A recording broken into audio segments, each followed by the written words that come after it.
InDesign'la tanışlığa təbii ki, digər proqramlarda olduğu kimi yeni fayl yaratmaqla başlayaq. InDesign'da yeni fayl yaratmaq üçün əslində əgər Adobe Illustrator və Photoshop dərslərimizə baxmısınızsa, oradan heç bir fərqi yoxdur. Yeni fayl yaratmaq üçün nə edirik? Gəlirik New File bölməsinə. New File düyməsini bastığımız anda belə bir pəncərə gələcək, hansı ki, yenə də digərlərinə çox bənzəyir. Ölçüləri və şablonları seçmə imkanımız var. Digər proqramlarda etdiyimiz kimi bu hissəyə toxunmuruq, daha çox fokuslanırıq yeni faylın ölçülərinə. Ölçü vahidindən başlayaq. Bizdə əgər Illustratorda daha çox çap üçün millimetr, santimetr kimi məsafələr, daha doğrusu ölçü vahidləri seçirdiksə, ki təbii ki bu əgər rəqəmsaldısa pikselə də dəyişdirilə bilər. Photoshopda başlayanda biz daha çox hatırlayırsınızsa piksel üzərindən gedirdiksə, burada bizi biraz qəribə, heç öyrəşmədiyimiz bir ölçü vahidi, pixels qarşılayır. Burada da biz dəyişə bilərik, yenə də məqsədimizə görə millimetrə, santimetrə və ya pikselə. Ümumiyyətlə InDesign bizdə daha çox səhifəli rəqəmsal və ya çap materiallarının hazırlanması üçün nəzərdə tutulur. Yəni bir Illustratorda bir səhifəlik flyer, leaflet, yəni çap reklam materialı hazırlayırıqsa, əgər reklam materialının səhifə sayı artırsa, jurnal, kataloq, çox səhifəli buklet, broşur olacaqsa, onda biz yəqin ki, Illustrator əvəzinə InDesign'a müraciət edəcəyik. Ona görə də millimetr götürək, düşünək ki, yenə də çap materialı hazırlamaq tələb olunub və ölçü formatı da olsun, nə olsun? Olsun tutaq ki, A4 formatda. Hər hansı A4 formatlı bir jurnal yığmaq istəyirik. Bizim A4 ilə bağlı ölçülərimiz eni olacaq 210, hündürlüyü isə olacaq 297. Əgər ölçü ilə bağlı hansısa bilgimiz yoxdursa, o zaman Google-dan axtarış eləmək olar ya da ki, şablonlar bölməsinə keçə bilərik buradan və bizə lazım olan fərqli şablonları götürə bilərik. Təbii ki, seçim bir o qədər də çox deyil. View All preset eləsək, seçimimiz biraz daha da çoxalmış olar. Məsəl üçün A4 lazım idisə, A4-ü götürəcəm. Təbii ki, burada ölçü yenə də pikaslandır. Biz bunu millimetrə qaytarsaq, istədiyimiz ölçüyə, daha doğrusu istədiyimiz ölçünü təyin etsək və Create düyməsində bassaq, yeni fayl yaranacaq. Ümumiyyətlə bir şey də qeyd edim ki, buradakı parametrlərin birməna şəkildə hamısını yeni fayl yaradandan sonra da biz təyin edə bilərik. Ona görə hətta heç düşünmədən, heç bir şey eksperiment aparmadan, nəsə təyin etmədən də birbaşa Create düyməsini basmaq olar ki, InDesign'da yeni sənəd yaransın və biz orada işləməyə başlayaq. Yeni fayl yaratdıqdan sonra faylı yaddaşda saxlanmaqla bağlı prinsiplərimiz bura üçün də keçərlidir. Özümüzü öyrəşdirməliyik ki, vaxtaşırı faylımızı yaddaşda saxlayaq, yəni ki, save eləyək. Çünki bir xəta baş verərsə, saatlarla üzərində işlədiyimiz bir fayl silinə bilər. Buna görə də file, save as, ya da ki, klaviatura qarşılığı olaraq, hotkey qarşılığı olaraq da Shift Ctrl S basmaq kifayət edir ki, yeni faylı yaddaşda saxlamaqla bağlı belə bir dialoq pəncərəsi gəlsin. Bizə iki variant təklif olunur. Ya faylımızı lokal kompüterimizdə, lokal diskdə saxlamaq olar, ya da ki, Adobe Creative Cloud-undan, Cloud servisindən, xidmətindən istifadə etmək olar. Bizə hələlik ki, kompüterimizdə saxlamaq daha maraqlıdır. Ona görə də uyğun bir folder seçək. Desktopda Illustrator və Photoshop üçün bir folder yaratmışdıqsa, eyni qaydada InDesign deyib, eyni adlı, yəni daha doğrusu InDesign'a uyğun müvafiq folder yaradaq və faylımızı bura save edək. Adı da olsun bu dəfə ingilis dilində yazaq. First InDesign document. Yetər ki, məntiqli bir adı olsun. Və fayl tipinə də gələndə isə biz iki variantımız var. Ya InDesign'ın özünün default cari fayl formatı olan INDD formasını, yəni InDesign document formatında yaddaşda saxlaya bilərik. Ya da ki, Illustrator və Photoshopdan fərqli olaraq InDesign'ın bir balaca kaprizi var. InDesign'ın ən son versiyası, məsəl üçün 2025-ci il versiyası, köhnə versiyalarda yaradılmış faylı aça bilir.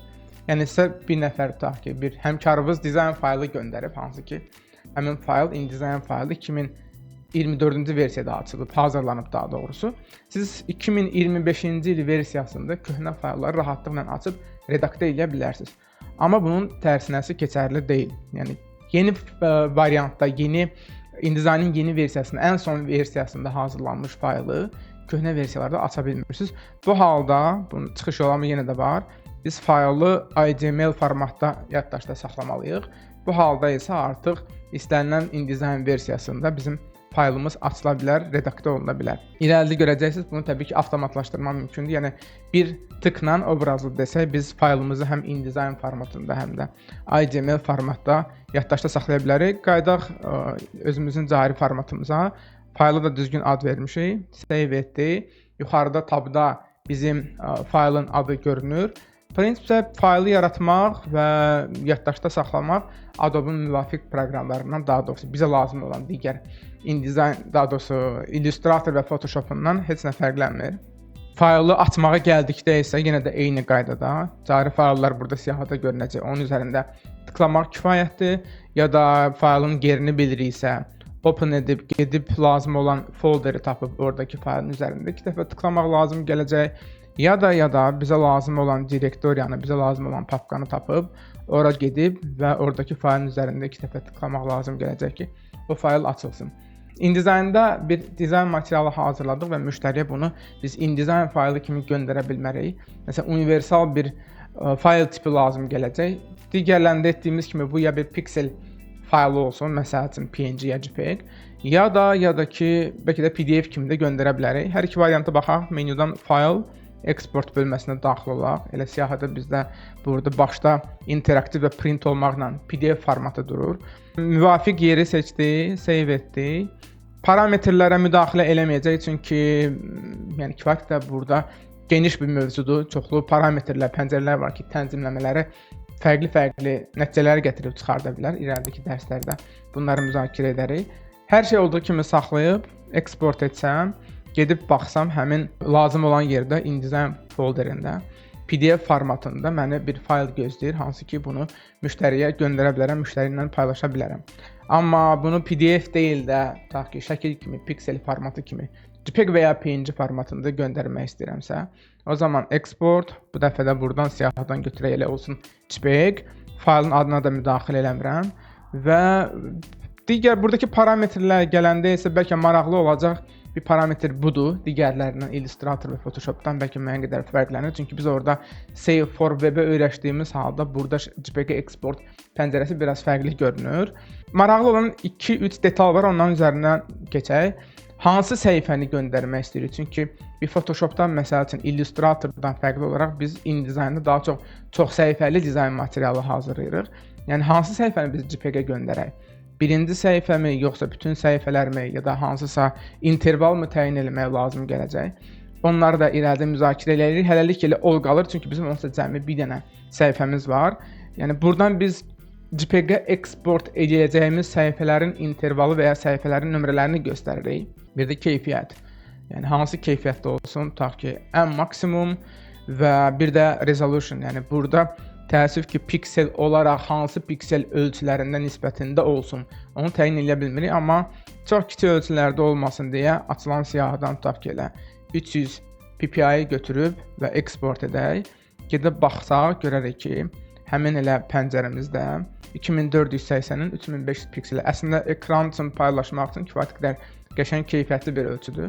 Yəni bu təxminən 2500-3500 piksel nisbətində bir JPEG faylı da əlimizin altında hazır oldu.